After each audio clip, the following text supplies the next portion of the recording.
آیت نمبر 75 سورۃ الانعام پارہ نمبر 7۔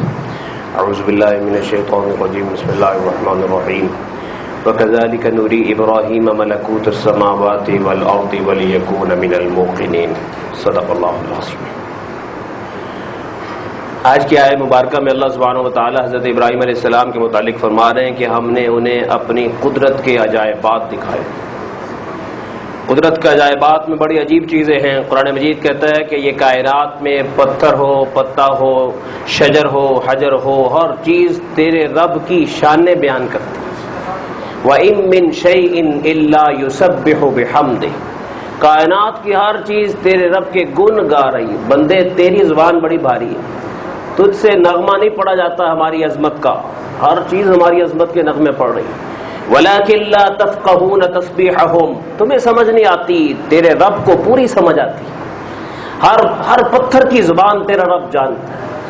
آسمان و زمین کے ہر نظام کے ہر ایک کے اندر کہاں غاروں میں، صحراؤں میں، کوہساروں میں، چٹانوں میں، پہاڑوں میں، غاروں میں، پانی کی تہ میں کہاں کون سی مچھلی تیرے رب کی کب شان بیان کرتی ہے، کن الفاظ میں کرتی ہے، تیرا رب پوری تسبیح کو سمجھتا ہے۔ ایسا اللہ وہ تم سے مطالبہ کرتا ہے کہ بندے، میں نے کسی کے لیے وعدہ نہیں کیا، تیرے ساتھ وعدہ ہے کہ میں تیری زبان کے ایک ایک بول پر تجھے انعام دوں گا، تیری قیمت لگاؤں گا میں۔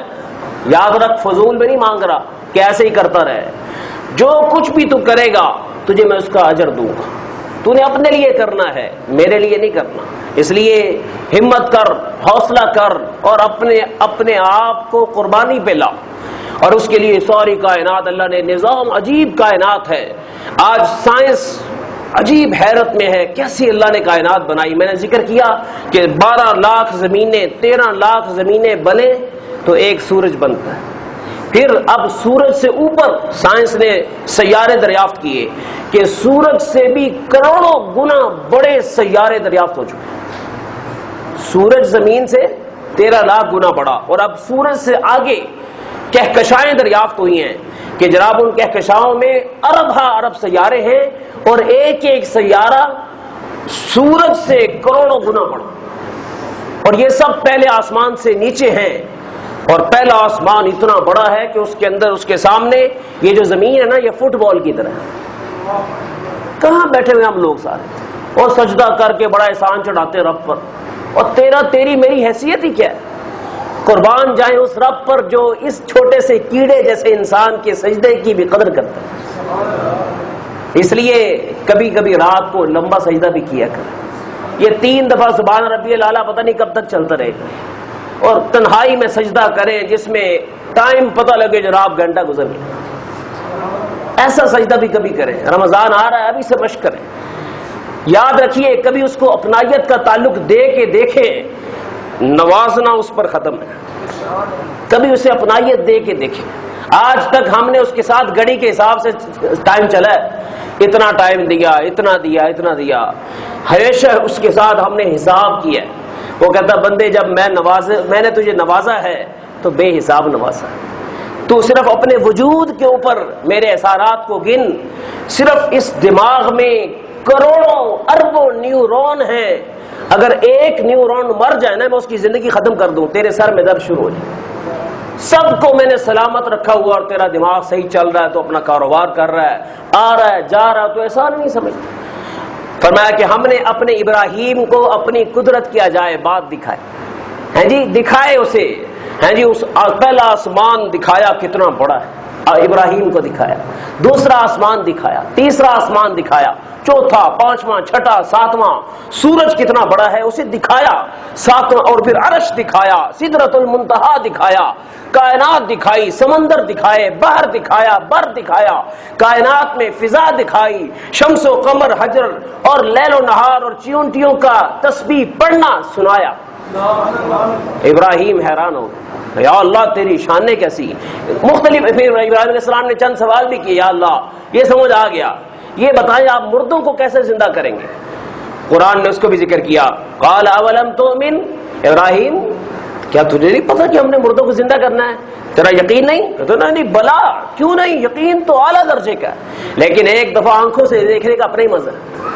وَلَكِنْ لِيَطْمَئِنَّ قَلْبِي قَالَ فَخُذْ أَرْبَعَةً مِّنَ الطَّيْرِ، 4 پرندے لو، فَصُرْهُنَّ إِلَيْكَ، انہیں اپنے ساتھ انس پیدا کرو، ان سے پیار محبت والا ان کے ساتھ تعلق بناؤ، دانا کھلاؤ ان کو، ثُمَّ اجْعَلْ عَلَىٰ كُلِّ جَبَلٍ مِّنْهُنَّ جُزْءًا، پھر ان کو ذبح کرو، ان کے 4 کے قیمے ملا کے ٹکڑے ٹکڑے آپس میں مکس کر کے پر ملا کے جی ان کا گوشت ملا کے 4 پہاڑوں پر علیحدہ علیحدہ رکھ دو، ان کے سر اپنے ہاتھ میں پکڑو اور اسے کہو اللہ کے جس رب نے تمہیں پیدا کیا ہے اس کے نام کا واسطہ دیتا ہوں واپس آ جاؤ۔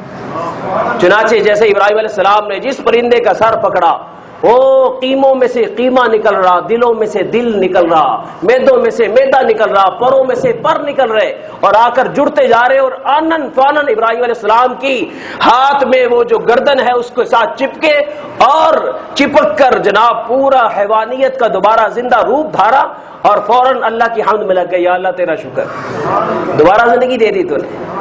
تو فرمایا کہ ہم نے ابراہیم کو اپنی قدرت کے عجائبات دکھائے تھے، تو ابراہیم نے پھر قوم کو سمجھانے میں بھی کسر نہیں چھوڑی۔ ان کی قوم میں نا بڑا کوئی سورج کا پرستار تھا، کوئی چاند کا پرستار تھا، کوئی ستاروں کا پرستار تھا، تو ابراہیم علیہ السلام نے بڑی حکمت سے سب کو سمجھایا۔ جو ستارہ رات کے وقت میں فلما جن علیہ اللیل رأى کوكبا، جو ستارہ پرست تھے نا ان کو رات میں ان سے ملاقات کی، جیسے خصوصی گشت نہیں ہوتا تبلیغ والے کرتے، یعنی ملاقات کی، کہنے لگے یہ بتائیں وہ زہرہ ستارے کو بڑا مانتے تھے، کہتے ہیں یہ ستارہ زہرہ نکلا ہوا ہے، ہاں یہ تو بھگوان ہے ہمارا۔ اچھا، تھوڑی دیر کے بعد پوچھا وہ کہاں گیا؟ کہنے لگا وہ ان کے غروب ہونے کا وقت آ گیا۔ میں کبھی رب بھی غروب ہوتا ہے؟ یہ کیسا رب ہے جو ڈوب گیا؟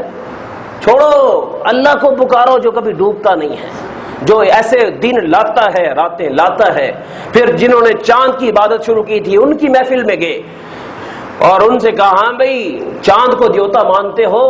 ہاں کہ چلو دیکھتے ہیں تمہارے چاند، آؤ چاند پہ غور کریں، مشاہدہ کریں۔ 14ویں کا چاند نکلا، کچھ دیر کے لیے نکلا، پھر ڈوب گیا۔ ادھر کہاں چلا گیا؟ کہنے لگا حضرت صاحب چلے گئے، ڈوب گئے۔ کہنے لگا تمہارا دیوتا ڈوب کیسے گیا؟ کہنے لگا خدا ڈوبا نہیں کرتا، اس لیے نظر ثانی کرو۔ اسی طریقے سے پھر جو بہت زیادہ کثرت تھی نا ان کی قوم میں، وہ سورج کے پرستاروں کی تھی، تو سورج کے پرستاروں سے کہنے لگے عصر کے وقت میں، ہاں جی حضرت صاحب کی پوجا کرتے ہو؟ جی۔ کیسی طاقت ہے ان کی؟ بڑی طاقت ہے، بہت زیادہ پاور ہے ان میں۔ کہ اچھا، تھوڑی دیر گزری، ڈوب گیا، مغرب ہوئی، کہنے لگے حضرت صاحب کہاں چلے گئے؟ ڈوب گئے۔ کہنے لگے یہ کیسا خدا جو ڈوب جائے؟ تو انہیں سمجھایا، جنہیں سمجھ آنی تھی آئی، جنہیں نہیں آنی تھی نہیں آئی، لیکن قرآن نے نقشہ کھینچا کہ میرا ابراہیم کبھی مشاہدہ کرتے ہوئے چیزوں میں نہیں کھویا، وہ مجھے پہچان چکا تھا، اس نے لوگوں کو بھی حق سمجھایا۔ ایسے ہی آج دنیا میں لوگ چیزوں کے مشاہدوں میں کھو چکے ہیں۔ ایک مومن کو چاہیے کہ وہ ان مشاہدات سے ان کو نکالے، رب کے ساتھ جوڑے۔ دیکھیے آیات میں وَكَذَلِكَ نُرِي إِبْرَاهِيمَ مَلَكُوتَ السَّمَاوَاتِ وَالْأَرْضِ وَلِيَكُونَ مِنَ الْمُوقِنِينَ، اسی طرح ہم نے ابراہیم کو، نبی کو آسمانوں اور زمینوں کے عجائبات دکھائے اور تاکہ اس کا یقین اعلیٰ درجے کا ہو جائے، کیونکہ نبی نے دوسروں کو سمجھانا ہوتا ہے تو اللہ تعالیٰ نبی کے ساتھ خاص معاملہ کرتا ہے تاکہ وہ دوسروں کو اچھے انداز میں سمجھا سکے۔ اللہ تعالیٰ پردے ہٹا دیتا ہے ان کے لیے، جیسے نبی علیہ الصلوۃ والسلام کے لیے پردے ہٹائے اور عرش تک کی سیر کرائی، اور عرش نے بھی نبی علیہ الصلوۃ والسلام کو دیکھ کر مسکراہٹ پیدا کی اپنے اندر کہ آخری نبی کو میں نے بھی دیکھا، مجھے بھی یہ شرف مل گیا۔